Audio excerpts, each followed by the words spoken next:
Welcome into the latest edition of the Stealing with the Boys podcast. I am your host, Junior Riddle, here, along with my boys. Juwan Williams. And Coach Campbell. Fellas, it's been a week. It's been the bye week. We took a week off. I think we all needed it. But Steelers going to win in Ireland. They beat the Minnesota Vikings 24-21. A lot of concerns that we had, I feel like, maybe got a little bit cleared up. Are we sold on what we saw? I don't know, boys, but what I do know is during the bye week, every single team in the AFC North lost, and the Steelers were sitting home, sitting pretty at 3-1 in sole place of first place in the AFC North. So, fellas, what did we think of the game in Dublin? And with the bye week going on, it's given us some time to think about what needs to get better, what needs to improve, and really kind of give us a fair look at this team going forward now that we are out of the month of September. So, fellas, what are our thoughts? Jawan, I'd like to start with you. All right. Well, I think for the most part, we played a solid game. Of course, with the Steelers, it's always going to be a roller coaster at the end. So, put us on our at the edge of our seats. But overall, it was a good game. This was actually, I think, the breakout game for DK Metcalf. He had 5 receptions for 126 yards and a touchdown. Nice 84. I think it was 84 yards. Nice 84-yard touchdown. Off smelling Salt Rogers, after that. But also, I like Gainwell. Gainwell surprised me a lot. He had 19 carries, 99 yards, and 2 touchdowns. So overall, good offensively, like a good game. And shout out to Broderick Jones.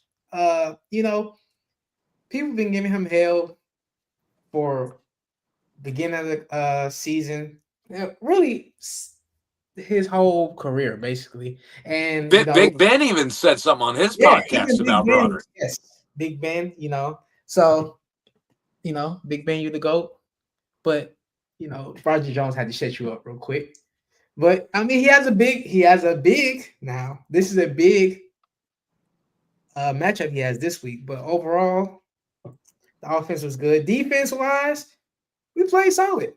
I would say Patrick Queen. Patrick Queen is somebody that, we always question.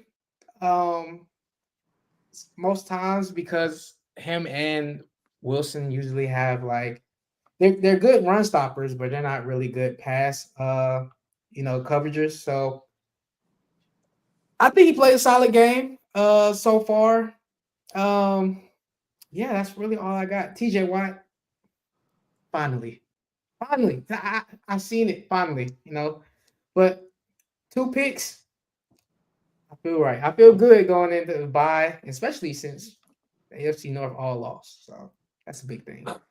I'll start with the defense.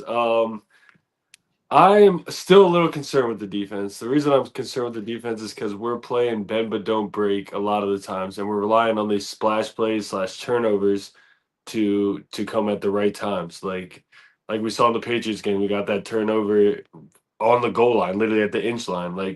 What I'm happy about on the defense is causing all those turnovers and getting those things. I still think the NFL has that dumb rule, that Jalen Ramsey should have been a return for 6.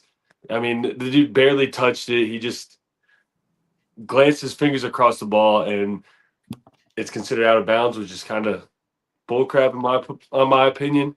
But yeah, I'm a little concerned with the defense. They've just given up a lot of yards. I saw a stat where bottom 3 in yards given up, and then we, our statistic wise, the only thing that's keeping our defense afloat is the turnovers that we're causing. We're second in turnovers. So, I mean, We just got to stop giving up so many yards. We have to get off the field on third downs. Third downs is still another huge concern of mine.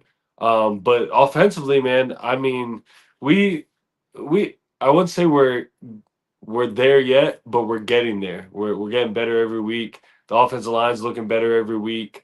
Um, Aaron Rodgers is getting comfortable with DK Metcalf. You saw that. Uh, One thing I want to point out is Aaron Rodgers is getting the ball out of his hands like Big Ben at the end of his career. I mean, he's the quickest catch to release thrower right now, and getting the ball out of his hands because our offensive line hasn't been very good. But I'm hoping the offensive line keeps progressing and we're able to take some more shots downfield because we haven't seen many shots downfield or even like completions downfield. So soon teams are going to start coming up on those receivers, and we're not going to have anything to really throw to unless we start protecting Aaron Rodgers a little bit better. But overall, man, I can't be mad about going through the bye and the whole AFC North losing, and we're sitting the top 3-1. I forget what everybody else is, but I know the Ravens are 1-4. Is that correct? So, Yeah, and they're still Ravens you guys Ravens are 1-4. Are the Bengals, are they 2-3? two and I can three, I look think. right now. They I'm two, looking right now. and then the Browns are what, 1-4 1-4. too. Yeah. So And yeah, I one thing I mean, want Yeah, to say three is, and one, 2-3, 1-4, 1-4. dude, it's crazy to me though. They still the sports books still have the Ravens winning or favored to win the AFC North. I don't It's see it. insane to me, I don't see it at well, all. especially I with mean, Lamar we being also out in their schedule. we also have to look at it this way. Their schedule is really, I mean, top heavy. I mean, they played the Chiefs, the Bills. Yeah. I And can't I can't think we of still have who them coming up. I can't think of who else they played. So they had a tough opening slate of games, and on top of that, they've been dealing with a bunch of injuries. I think I saw somewhere where their top seven paid players. Again, that's not technically their best players, but your top seven paid players were out last week. And so they're dealing with a whole bunch of injuries. I think the Ravens are going to be fine, personally.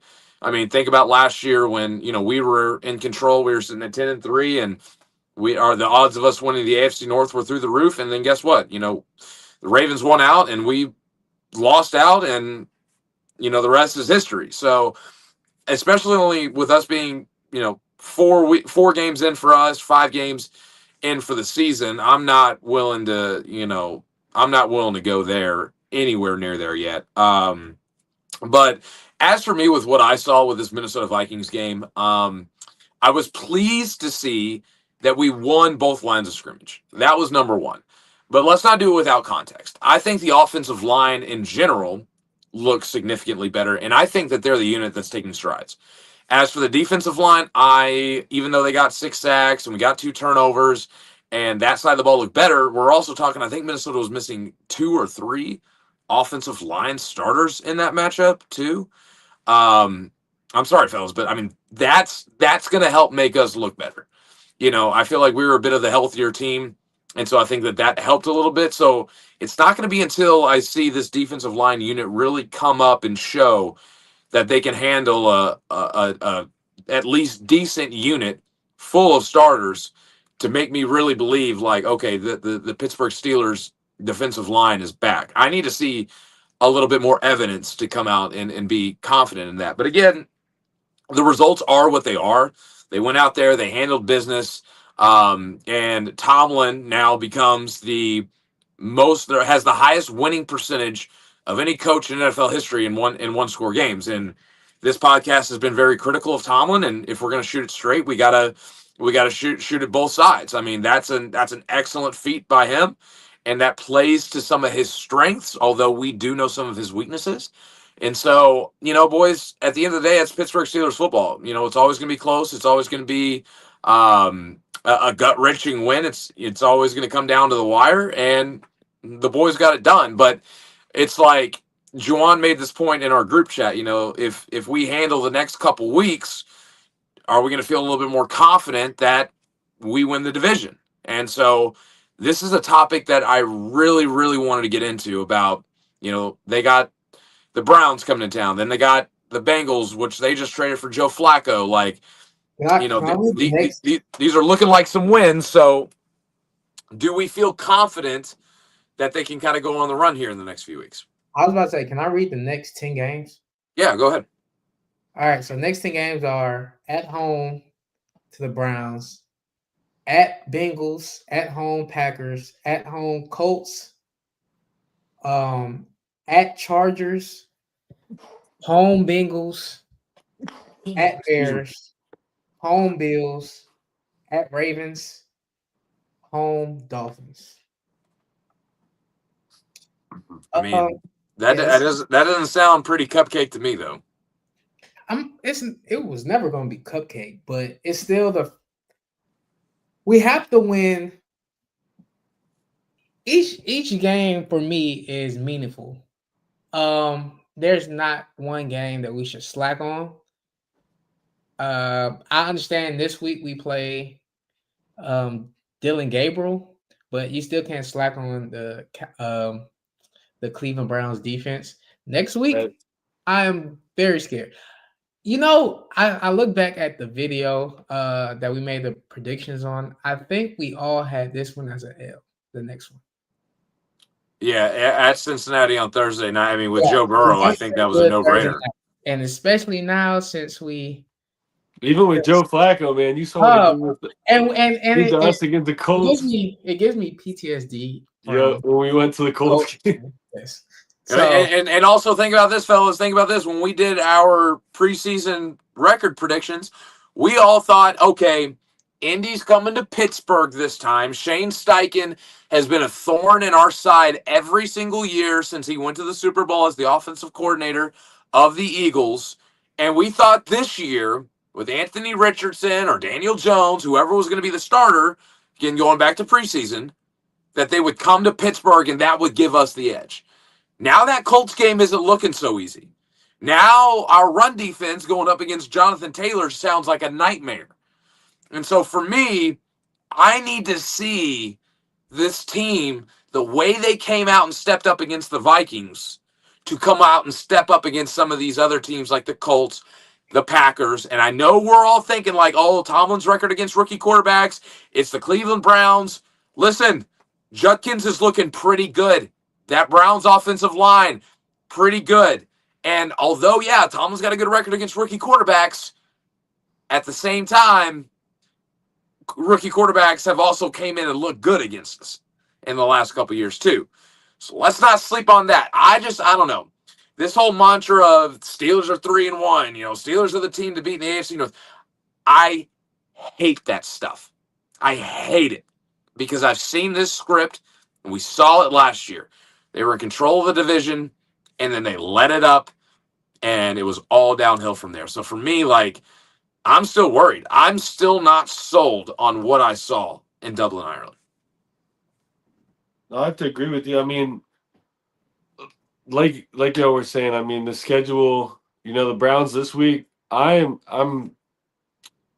not super worried about it, but I'm super worried about that defense. I'm super worried about our offensive line, continuing to make strides, protecting Aaron Rodgers this game. If we protect Aaron Rodgers this game, I think it's completely going to be all right.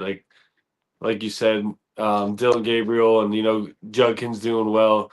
I'm not as worried about them. I mean, if we score 20 points against the Browns, I feel like that's a win. Solely based on the fact that Dylan Gabriel is the quarterback for them. But he didn't look half bad. Hey, he didn't look half bad against the Vikings. He didn't look half bad, but he was just a check down merchant. Yeah, if you watch that game, he was throwing, everything was short. See, my thing when it comes to this Browns game is I'm not necessarily worried about Dylan Gabriel. I'm worried about the Browns running game and how that could set up Dylan Gabriel and give him very easy checkdowns or, the middle softening up because linebackers are sucking in to help assist in the run game. That's what I'm worried about. I'm worried about how this run defense is going to stop a predominantly run-first Browns offense that Judkins is the real deal. I mean, you watch this cat, he's the real deal. And so I'm worried about that. I'm not worried about Dylan Gabriel dropping back all game and throwing 300 yards. No, I'm worried about them establishing the run him using play action because he is somewhat mobile and getting easy dump off passes and getting a bunch of yak yards on us. That's what I'm worried about. I understand that. We'll see. Like you said, the schedule coming up, it's not a cakewalk or anything, but I think we have some favorable matchups, and if we can, string off 3 wins here in a row, that puts us sitting pretty, for the AFC North. I don't I don't know exactly. I saw the the Ravens being without Lamar, period. They just got destroyed by a Texans team that's not. I personally don't think the Texans are that great. And the Ravens defense looked absolutely awful. So we can string off 2-3 wins here right in a row. The Ravens even go in 2-1 in those games. Like I'm, I think we're sitting pretty in the sense of let's get some wins here. If we get the wins we're supposed to win, that we'll be all right in the AFC North, and we can get ourselves in the playoffs and even AFC North champions, in my opinion. I have the next 10 games for the Ravens up. So they play the Rams, That's a loss without Lamar. Rams, Bears, Dolphins, Vikings, Browns. Don't they have the bye week after the Rams? Yeah. So I think they're expecting Lamar to come back after the bye week. Which they will need, but that's still another loss. So you have 5 losses, and then we play them twice yet, and we always split with them. If we can get them to 6 losses or even 5 losses before the bye, and we pull off the next 2 games, it's still they don't have much room for error. I'll say this. If we go on a win streak and if we beat the Browns, Bengals, and Packers, that Packers game is the one I'm really looking at because that will show me a lot about this team. The Packers and that Colts game, depending on where the Colts are, if they're, really that good of a team, but especially the Packers. That Packers game is going to tell a lot about where we are as a team, if we're contenders or pretenders, to me. No, I completely agree. But I'm just gonna keep, being the devil's advocate here. And last year, midway through the season, the Ravens defense was ranked 32nd in the league. They go back and they bring back their D coordinator. They make some adjustments. They move Kyle Hamilton back to more of a free safety than more of a box safety. And the second half of the year, they were the number 1 defense in the league. I don't want to get caught with my pants down thinking, oh, the Ravens have all these losses to start the year and they're out of it. Like, you can make the argument that there were a couple of those games that they lost and that, they should have won. And so for me, I'm gonna hold off until we get a little bit later in the season to start, looking and claiming that the Steelers have a legitimate shot to win the AFC North. Because again, we've seen this song and dance. How many times have they started off the year well and they got a good record, and then towards the tail end of the season they just taper off around Thanksgiving when teams are not supposed to taper off? So it's just something to look at. But if there is a positive to be had for the bye week and the timing of all this, it would be the amount of injured players that are coming back. Guys like Joey Porter Jr., guys like Alex Highsmith are all coming back to practice. Now, the only 2 players that they look like they're going to be missing coming up on this week are Calvin Austin and Jalen Ramsey, big losses. But getting some guys back, especially in big-time positions of need, is also going to be huge. How do you think that's going to affect, how they play? And do you think having some added depth is going to kind of help some of these problems that we've been seeing in the first 4 games? Trey, I'll start with you. I think honestly that game was it 1 game or 2 games without Alex Highsmith? Just 1? Was it 2 games? It was he played in the Jets game and then he got hurt in the midst of the Seahawks game. I believe it was about around midway through the game. Okay. So, getting to see those 2 games with Nick Herbig, I think is going to play huge dividends. I think you're going to see a lot of 3 outside linebacker sets. especially in the pass rush downs. Like Alex Highsmith will bump in, or TJ Watt will bump in, and I think you'll see Nick Herbig on the outside. I think you'll see. I think you'll see a lot of that, even in non-pass rush downs. Like we know how Alex Highsmith is against a run, and even him bumping down a little bit into like a D end role could be good for the defense. Getting Joey Porter back is going to be huge, especially with losing Jalen Ramsey for. I believe he'll be out for this game, if not the following game too, because it is a Thursday night short rest, and then come back after that little mini bye. But yeah, I think getting Alex Highsmith and Joey Porter back came at the right time, especially with, like you said, Jalen Ramsey going down. And I think you'll see that. I think they'll be a little bit more creative with TJ Watt, with knowing what Nick Herbig can do down now, and Alex Highsmith, can play both sides as well. So I think it would be huge. I think it could play huge dividends, especially for our defense. That still concerns me a little bit. Losing Calvin Austin on the offensive side of the ball is gonna be a big one, though, in my opinion. I think that creates Arthur Smith to become creative with the tight ends and actually get them involved now. I know we were talking about it in the chat earlier. I think the tight ends have to be now. They absolutely have to be a part of the offense, especially in the pass catching department. So where I'm at with this is defense. I'm not as worried about, especially with Joey Porter Jr. coming back and Highsmith coming back. It actually makes it more, I think, versatile on the edges because I like how we did last game where they had some snaps they had TJ Watt switch sides, which he's finally doing. Took him a while, but I like that, and I like how I want to see how it all works with Sawyer and Herbig and Highsmith now and TJ Watt, just to see them switch sides and just move around. That's something that we've been asking for this whole time, them just moving around. The thing with Ramsey, I would say I'm 50-50 on that because I do want to see more of Jabril Peppers. I know it was like something on Twitter when he tweeted something, and the whole Steeler Nation, even us, was like,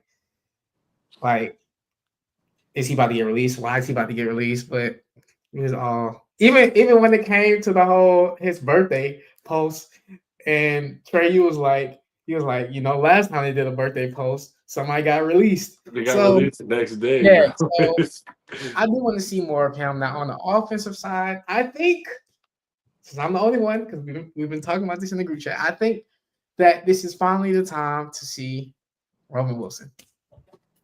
If not, it's gonna be Scotty Miller. It's gonna be a lot more Scotty Miller all game long. I do think so, but if not, then if FanDuel wants to put the odds out on who's gonna get more snaps in the game, I'm smashing my savings that they play Scotty Miller more. All right, okay.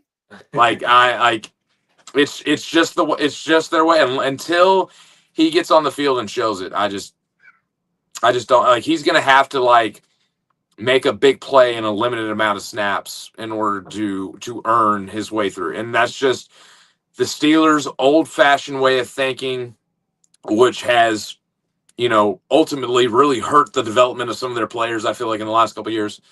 But yeah, I wouldn't be willing to bet that. But something that we can consider and something that has been circling around is a lot of trade rumors. I mean, I've seen Chris Olave, I've seen Devon Achane, I've seen Breece Hall. Who's the wide receiver too for the Saints? It's a odd name. Raheed Shaheed. I mean, I've been hearing a bunch. Even last thing we'll talk about, because we are previewing the Browns game on Sunday morning, and we're doing that at 10:30 Eastern, 9:30 Central, where we'll do a complete breakdown of the Steelers and Browns. have all the ins and outs, who's in, who's out. So last thing let's discuss today, fellas, is the trade rumors. Who would you want to get, and do we think it's likely? I feel like we talk about this every single year. We never get the guy that we think we're going to get. I'll start with this one. I think we're all in agreement that like Chris Olave would be our number one. Realistically, I think if we are to make a trade, it's going to be somebody like Raheed Shaheed. I'm trying to think of another name that I seen on Twitter. Not another big name, but it's somebody that could come in and fill that number 2 role. But I think we'll see more of. I mean, we can only hope that it's Chris Olave or like an AJ Brown or anybody like that. But I think knowing the Steelers and knowing how we do business, I think it would be somebody along the line of a Raheed Shaheed type or like an Alan Lazard type. That's what I meant to say, Alan Lazard. That was mine. Alan Lazard. You can book it. 6th-round pick to the Jets. Trade him another late rounder so we can go get another old washed-up guy that's probably not going to come in and play and make an impact. I honestly think that we should stay away from the Jets. I think we need to just. They're cursed. But I've been saying Chris Olave since the summertime. Ever since ever since we found out that we don't have a wide receiver 2, and there was questions on that. I was saying Chris Olave. I understand like he had concussion, a lot of concussions, but I really think we should get him. Now, dreaming wise, I'll just throw this out there. There's a guy playing right now of AJ Brown. That's a dream. That's far-fetched. But sooner or later, if Jalen Hurts don't give him the ball, he's on ask for trade. Maybe not now, offseason. But realistically, I think Chris Olave. It has to be. It has to be either Chris Olave or sneaky name. Who's the wide receiver for the Raiders? Oh, Jacoby Meyer. Yes. One of them. I honestly think if out of the best option that is realistic, I think Meyer would probably be. That would be mine too. But again, does that necessarily move the needle? He's kind of in that wide receiver group of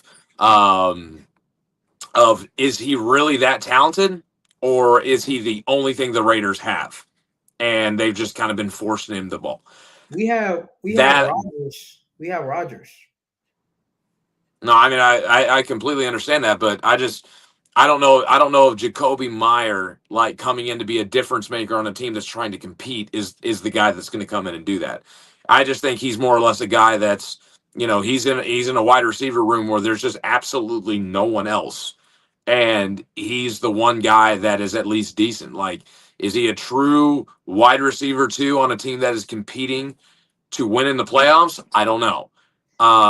I understand that, but I'm saying when you think of the Rodgers with the Packers, I feel like we're in the same boat. But this isn't. But you can say that. But with all due respect to Aaron Rodgers, as solid as he has looked, this is not the Aaron Rodgers from Green Bay. It's just not. I'm saying wide receiver wise, like the wide receiver core that he had. If you add Chris Olave or Jacoby Myers to this group, I feel like it's around the same. I'm not gonna say as like the same, but it's around the same level wise. I'm gonna put it this way. Let me rephrase this to where it makes my stance a little bit more solidified here. If we get Chris Olave, I'm going to be jumping up and down, singing in the streets. If we get Jacoby Meyer, I'm going to be like, nice. That's great. Hopefully he pans out. If we get Chris Olave with his talent and what he's able to do, I mean, I'm going to be really excited. Really, because I mean, he's a player that has a skill set that you just don't find in a lot of places. He's just been playing for the Saints in a terrible quarterback situation. When it comes to Jacoby Meyer, I mean, say what you want about Geno Smith, and say what you want about the Raiders, and having Jimmy G and who is that guy that they've had out of Purdue? He's basically a backup that you know they play him because they don't have anybody else. Regardless of the fact, Raiders have been known to just throw the ball a lot, and so I don't know. I'm not 100% sold on Jacoby Meyer. If you get him for a discount rather than paying a high price, sure, let's give it a try. I think that's most likely, but I'm telling you what, if the Steelers prove me wrong, which fellas, I love it when they prove me wrong. I love being wrong. I love it being the Debbie Downer that I am when they go out and do something that surprises me. If they go out and get Chris Olave, that is a magnificent addition to this team. Now, we talking about our receivers, and I understand that. Let's talk about the running backs that's been being talked about. Brees Hall and Devon A-Chain. What do we think about them? I Added don't into this group. I don't like I personally I don't think we should give up assets to go get another running back, in my opinion. Now we know we need a receiver. You saw what Kenny Gainwell did. Kenny Gainwell will give you that one game when Jalen Warren goes down or something like that. He'll have those games. He'll have those games. I was talking to my friend that's an Eagles fan. He's like, Kenny Gainwell will have one of those games, one, two, three of those games every year. And having a guy like that can change it up with Jalen Warren. As much as I would love to have like a Brees Hall, who I think would fit our offense phenomenally, I don't think we should give him the assets for another running back to add to a already crowded running back room. I agree. I also I haven't lost faith in Caleb Johnson. I just haven't as a runner. I feel like the more opportunities he's been getting, he's definitely been doing a bit better. First couple games he was getting hit behind the line and looking really slow and not hitting the holes. And I feel like the last couple times he's gotten opportunities to run the ball, it has been 3, 4, or 5 yards a carry, and you can kind of see the wheels turning in his head like, okay, as I'm starting to get more opportunities running the ball, Jalen Warren being hurt, I don't want to hurt that development. I want to kind of keep that going. Again, not trying to throw him out there, not trying to say like he's going to save the season or anything, but we did invest a third round pick in him.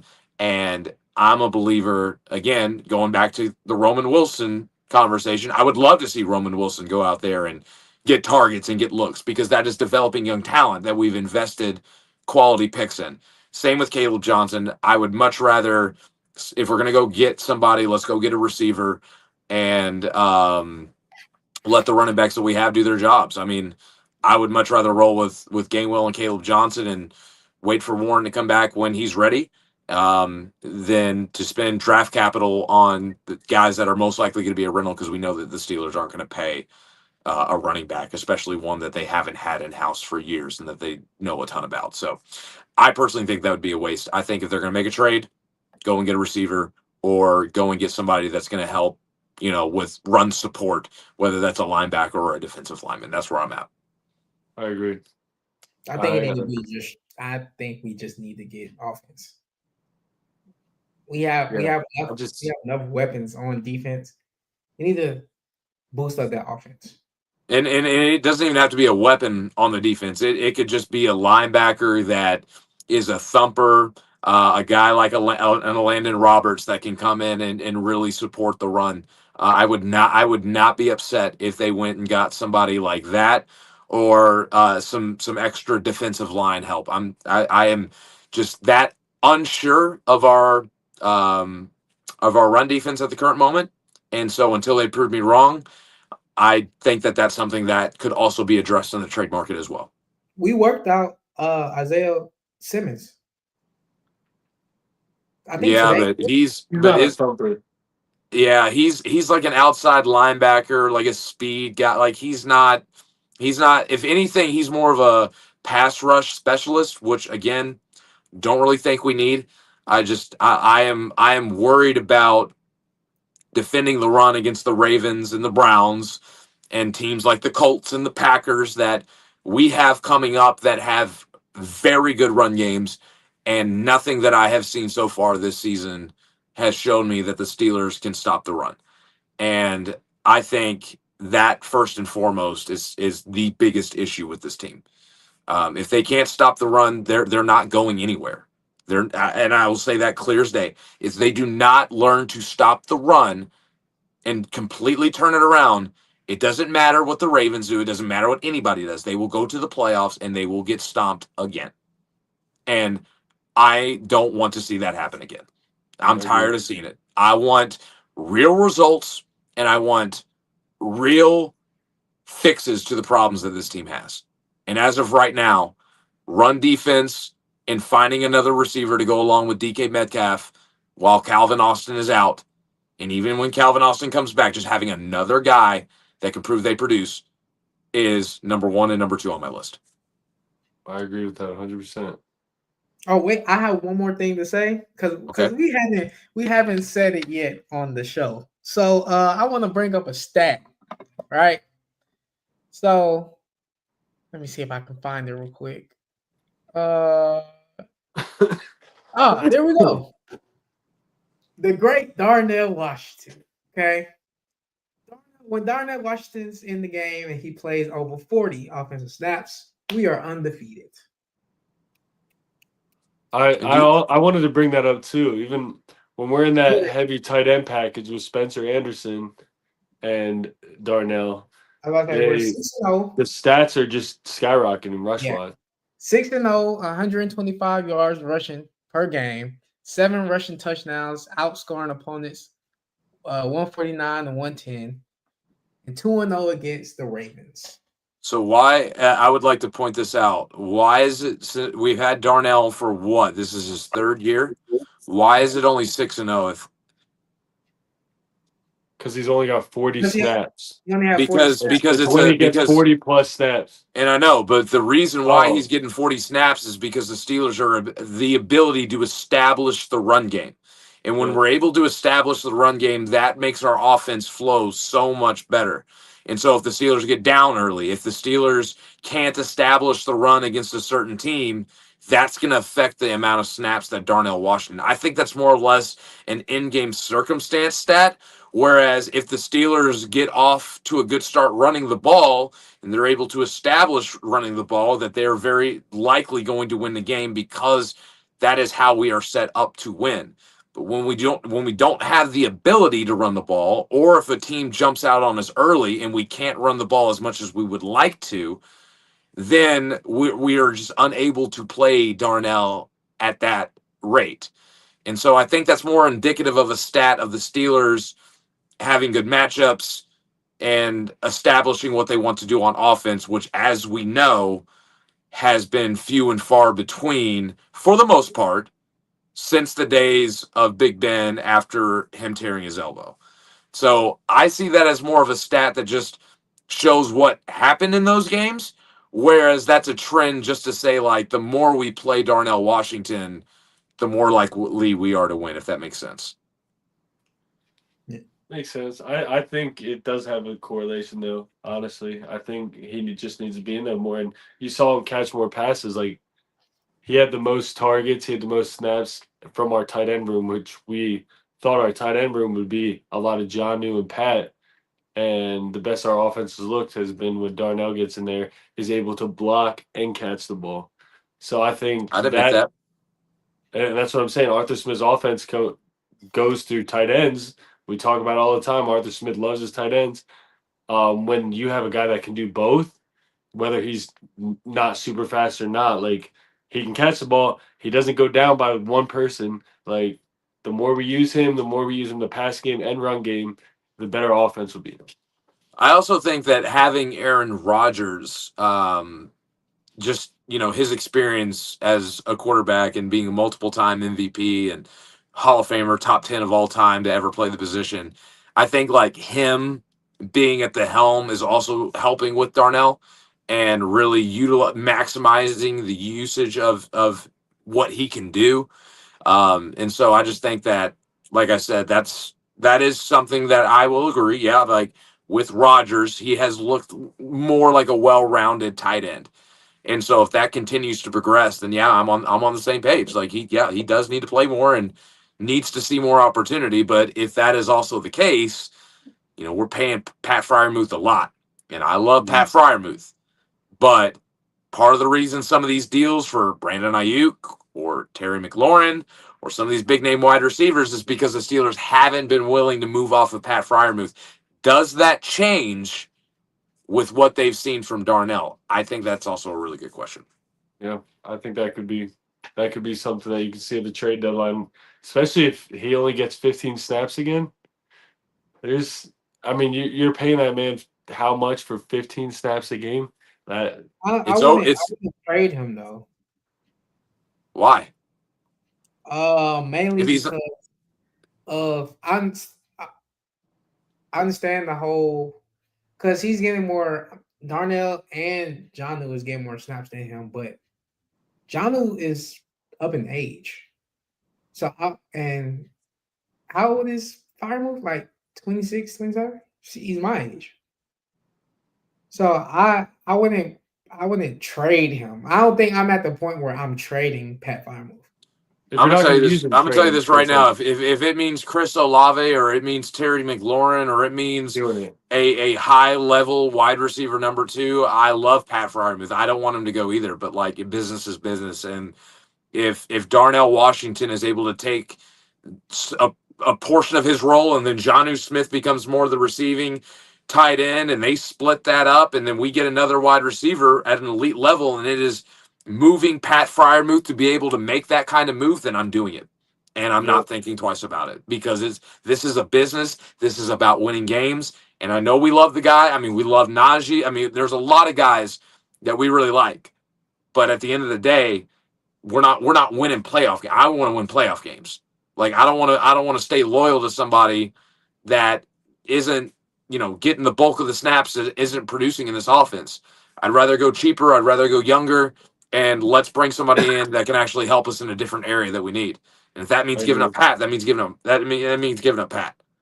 I mean, if we're going on this podcast, which some of us have, and I mean, I've been in that boat because I've been that frustrated too, saying I'm willing to move off TJ Watt in order for this team to move forward, then that means anybody. I mean, that means anybody. And Pat is not excluded from that for me. I agree. All right, fellas. Anything else we got before we wrap it up for today's show? No, sir. Rodgers is the only healthy quarterback in the division. It's just crazy to me, especially with the hits he's taking. But yeah. So, well, all in all, I'm good.